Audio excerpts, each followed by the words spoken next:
जी का यदि स्पर्श हो जाता है, तुलसी जी का नाम कीर्तन किया जाता है, तुलसी जी को प्रणाम किया जाता है, तुलसी जी का वृक्ष लगाया जाता है, तुलसी जी को जल अर्पित किया जाता है और तुलसी दल से नित्य भगवत सेवा की जाए, बहुत जल्दी श्री कृष्ण प्रसन्न हो जाते हैं। प्रतिदिन जो तुलसी जी की भक्ति करता है, तुलसी का पौधा रोप करके तुलसी जी का सिंचन करना, तुलसी जी को तिलक लगाना, तुलसी जी को माला पहनाना, तुलसी जी की परिक्रमा करना, तुलसी जी को प्रणाम करना, वो कोटि सहस्त्र युगों तक ऐसा महान सुकृत होता है कि भगवान श्री कृष्ण के नित्य समीप रहता है जो तुलसी जी की सेवा करता है। जब तक मनुष्य की लगाई हुई तुलसी की शाखा प्रशाखा, बीज, पुष्प, सुंदर दल से तुलसी जी सुशोभित होती है, तब तक हजारों कल्पों में श्री हरिधाम में रहते हुए उसका कभी पुण्य नष्ट नहीं होता। जैसे एक दिन 1000 कल्प, 2 दिन 2000 कल्प, वो भगवान के नित्य धाम में महान सुकृत के बल से भगवत धाम में रहेगा, जो तुलसी जी का पक्का मान लीजिए। जब स्वयं में से तो तुलसी जी रोपण करके तुलसी जी का एक वन लगाया और रोज नवीन नवीन मंजरी तुलसी दल लेकर प्रभु के चरणों में, कहीं न कहीं तुलसी जी की कृपा हुई। वृंदावन, ये वृंदा अधिष्ठात्री देवी वृंदावन की है, इनकी कृपा के बिना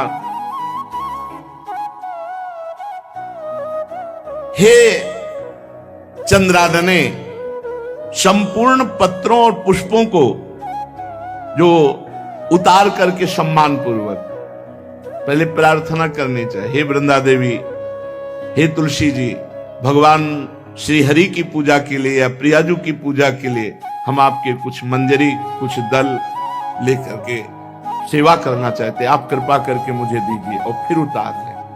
ऐसे नोचना नहीं, बहुत सम्मान से, बहुत प्यार से, तो तुलसी जी प्रसन्न होते हैं। जो मनुष्य तुलसी दल से श्री हरि की पूजा करता है, कोई भी पाप उसका स्पर्श नहीं कर सकता। पूर्व में किया हुआ कोई भी पाप उसको दंड नहीं मिलेगा, जो तुलसी जी की आराधना नित्य करता है।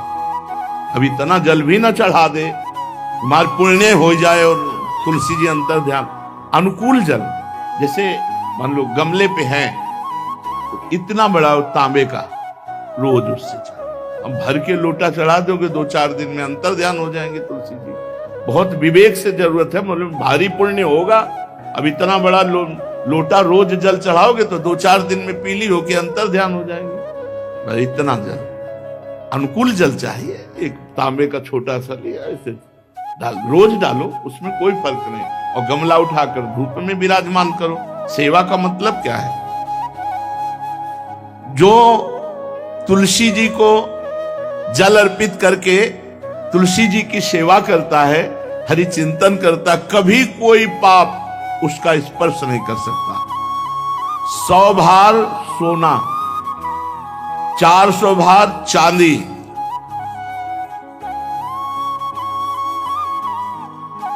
का जो दान करने का फल होता है, वो एक तुलसी दल उतार, जो अपने द्वारा लगाई हुई तुलसी दल, वो हरि के चरणों में अर्पित करो। ये 100 भार सोना और चांदी बराबरी नहीं हो सकती। कितना महत्व है। जो रोज तुलसी दल चयन कर, द्वादशी को न चयन करे, द्वादशी को मतलब बहुत बड़ा अपराध लगता है तुलसी दल का, इस मतलब तुलसी के वृक्ष का भी स्पर्श न करे। प्रणाम नमस्कार दूर से, एक भी दल नहीं टूटना चाहिए। द्वादशी को ऐसा हमने महापुरुषों से सुना है कि मंजरी और पत्र उतारना ये ठीक नहीं, बिल्कुल नहीं ठीक है। ब्रह्म हत्या का फल लगता है, अगर जो पाप लगता है अगर कोई द्वादशी को तुलसी चयन, बहुत सावधानी से। जिसके घर में तुलसी का बगीचा होता है, कई पौधे होते हैं, उसको कहीं तीर्थ जाने की जरूरत नहीं, उसका घर तीर्थ है जिसके घर में तुलसी के पौधे हैं। और यमराज कभी उस घर में किसी भी मरने वाले को लेने नहीं आएंगे। जिसके घर में तुलसी, लगा लो भैया तुलसी लगा लो घर में, काहे कोई यमराज को आने दोगे। सबके घर में तुलसी, कितना सुंदर पहले था। घर में आंगन होते थे, आंगन में एक बहुत बड़ा, और फिर उसमें तुलसी जी, और फिर उसमें 2-4 नर्मदेश्वर शालिग्राम ऐसे, और फिर घर का हर व्यक्ति जल चढ़ाना, प्रणाम करना, नमस्कार करना, चार पर। कितनी पवित्र पद्धतियां हमारी थी। जब रसोई बने पहली गाय के लिए, फिर कुछ पक्षियों के लिए, फिर कोई संत महात्मा, कोई भिक्षु, ऐसा कितना पवित्र व्यवहार। यहाँ जैसे हमने देखा है, ये रसोई बन रही ना, धुआं नहीं खत्म होने पाता, वो ही सब अपवित्र किए हुए हैं, राक्षसी बुद्धि आती चली जा रही। तुलसी जी, ये भागवती को वस्तुएं, हमें लगता है बालकनी तो होती ही, बढ़िया बालकनी में एक ऐसा उठाने धरने वाला स्टैंड लोहे का रखो कि तुलसी जी को विराजमान कर दो। जिसके घर में तुलसी जी विराजमान होती, उसके घर में यमराज कभी नहीं जाते। जो तुलसी जी का सेवन करता है, उसकी सारी कामनाएं तुलसी जी पूर्ण कर देती है। तुलसी जी को लगाना, तुलसी जी का पालन करना, तुलसी जी को सिंचन करना, तुलसी जी का दर्शन करना, तुलसी जी का स्पर्श करना, मनुष्य के द्वारा जो मन, वाणी और शरीर से पाप हो गए, सबको तुलसी महारानी क्षमा कर देती है, दग्ध कर देती है। पुष्कर आदि तीर्थ, गंगा आदि परम पावन नदियां, ये सब जो स्नान आदि, अवगाहन आदि करने का फल देते हैं, वो केवल तुलसी जी घर में विराजमान है, उसको फल मिल जाएगा। कितने बढ़िया। जो तुलसी जी की नवीन मंजरी प्रभु के चरणों में अर्पित करके प्रणाम करता है, वो चाहे कितना भी अपराध किए हो, वो कभी यमपुरी को नहीं देखेगा, कभी यमराज के पास नहीं जाएगा। जो मनुष्य तुलसी काष्ठ का घिसा हुआ चंदन लगाता है, उसके सारे संचित भस्म हो जाते हैं, और क्रियमाण जो वर्तमान, वो कभी उसको बांध नहीं सकते। तुलसी जी का काष्ठ का घिसा हुआ चंदन। जिसके घर में तुलसी की छाया होती है, वहां पितरों को अपने आप कल्याण प्राप्त हो जाता है। जो श्राद्ध करने से लाभ मिलता है पितरों को, घर में तुलसी लगा के, जो तुलसी की छाया, बड़ा पितरों को तृप्ति मिलती है। चतुर्भुज ब्रह्मा जी सारंग धनवा श्री हरि के महामहिम स्वरूप की अनुभूति करने के लिए भी कहा है कि तुलसी जी का महान महात्म्य, अगर तुलसी जी का सेवन करे तो भगवान श्री हरि की महिमा को जान जाएगा। स्त्री हो या पुरुष, पुरुष नपुंसक नारीवा जीव चराचर कोय, सर्व भाव भज कपट तज मोह परम प्रीस हो। शरीर वर्दी है, हमारी पोशाक है, हम सब एक हैं, आत्मस्वरूप है, कुछ अलग नहीं है। शरीर केवल पांच भौतिक है, तो सबका पांच भौतिक है, उसमें चिन्ह है स्त्री पुरुष के, बस। इसके लिए भगवान की आराधना निषेध थोड़ी है। जो स्त्री या पुरुष श्री तुलसी जी के काष्ठ के मन के बना के, जैसे छोटी कंठी या बड़ी माला धारण करता है, श्री कृष्ण उसके बस में हो जाते हैं। यह है तुलसी जी की महिमा। परम सुहाग श्री कृष्ण मिल जाते हैं, और कौन सी भी हमें उपलब्धि चाहिए। हे गोप नंदिनी, तुलसी जी का सेवन करने से श्री कृष्ण वश में हो जाते हैं।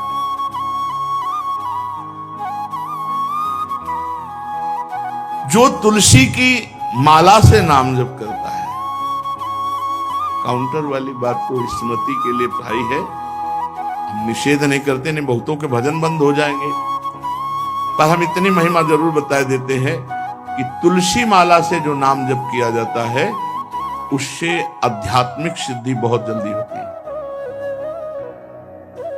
गुरुदेव भगवान कहते, जो अंगुलियों से रगड़ होती है मन का से, उसमें आध्यात्मिक ऊर्जा शक्ति तुलसी माला से। प्लास्टिक पर भाई करो, निषेध नहीं कह रहे, बंद हो जाएगा वो भी राधा राधा कहना, वो हमें बंद नहीं करना। हम कह रहे तुम जैसे बने वैसे करो, लेकिन माला का बहुत बड़ा प्रभाव है। तुलसी परम पवित्र, भगवान श्री हरि की प्रिया, और उनके काष्ठ को जब हम ऐसे ऐसे नाम के साथ, तो विशेष ऊर्जा शक्ति, आध्यात्मिक शक्ति हमें जागृत होती है। हो सके जिनको ऐसा बन सके तो छोटी एक वो आती है सुमिरनी, उसको रख लो अपनी जेब में, रख लो, उससे करो। और नहीं है तो भैया तुम इसी से करो, नाम जप करो, भाव को भाव न खालसो, नाम जपत मंगल दिस दसो। सुंदर सुंदर तुलसी जी के वृक्षों के समीप बैठ करके जो अनुष्ठान किया जाए वो बहुत लाभदायक। श्रीमद् भागवत का, गोपाल सहस्त्र नाम का कोई भी पाठ तुलसी जी के समीप विराजमान करके किया जाए, आचार्य को बुला करके तुलसी पूजन करना चाहिए, विविध प्रकार के अनुष्ठान, अरे तभी तो सब मंगल होता है। पहले था, ने देखा है, 4 बजे माताजी दरवाजे के सामने लीपती, रोज का काम।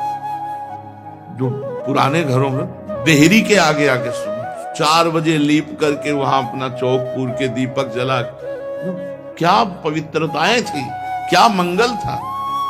जब किसी को निमंत्रण दिया जाता था सबके पैर धोए जाते थे, सुंदर बिछौना बिछा करके और उसमें बैठकर पत्तल गज के सकोरा कुल्हड़ ऐसे भोजन पाया, कितना पवित्रता। जो हमारी पूर्व पवित्रता थी, धोती कुर्ता चोटी, पवित्रता। अगर बाहर जा रहे तो पैजामा कुर्ता, ऐसे बहुत पवित्र पोशाकें थी, पवित्र आचरण थे, पवित्र खान पान था। घर में जाओ तो एक पवित्रता, एक किसी भी घर में ऐसा नहीं था कि देव मूर्ति न विराजमान हो, किसी भी घर में ऐसा नहीं था तुलसी जी विराजमान न हो, 1-2 गाय जरूर होती थी, पवित्रता।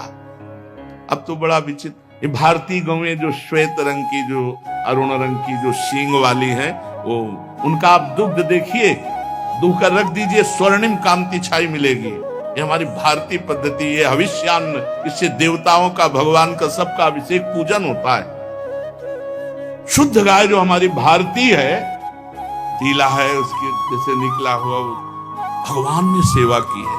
हमारे गोविंद भगवान का नाम ही गोविंद, गौओं के इंद्र। भगवान सुबह से निकल जाते थे, शाम तक गौओं को चराते थे, बड़ा। तो किशोरी जी ने श्री तुलसी जी के पूजन की बात,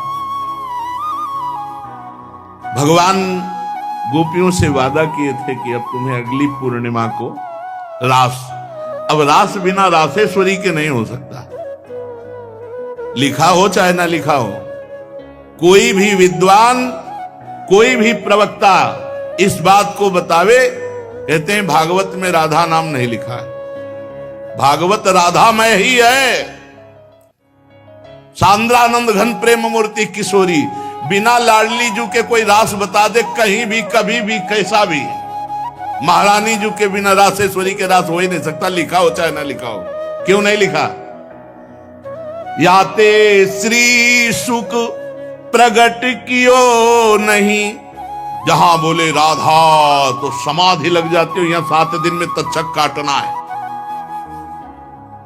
श्री सुखदेव जी ने महारानी जी का नाम, हरिराम व्यास जी कह रहे, याते श्री सुख प्रगट कियो नहीं, जानि सार को सार परम धन, राधा नाम आधार। वैसे तो रोज संकेत वन में, पीछे हमने चर्चा की थी, प्रेम सरोवर में प्रियालाल मिलते थे, नंदगांव वर्षा। आज लालू ने एक नई लीला रची, गोप देवी लीला है। श्री लालजू महाराज प्रियाजू को रास के लिए उन्होंने सोचा एक बार छलिया रूप रख करके महल में प्रवेश करते हैं, देखते हैं लाडली जू पहचानती है कि नहीं, और कितना प्यार लाडली जू करती है। महाराज तो जो रूप धारण करें तो सभी सुंदर हैं, तो सुंदरता के समुद्र हैं। जब नकबेसर धारण करते ना, अंजन और घूंघट नीलांबर का, महाराज हृदय चूर चूर हो जाए, ऐसे सुंदर है।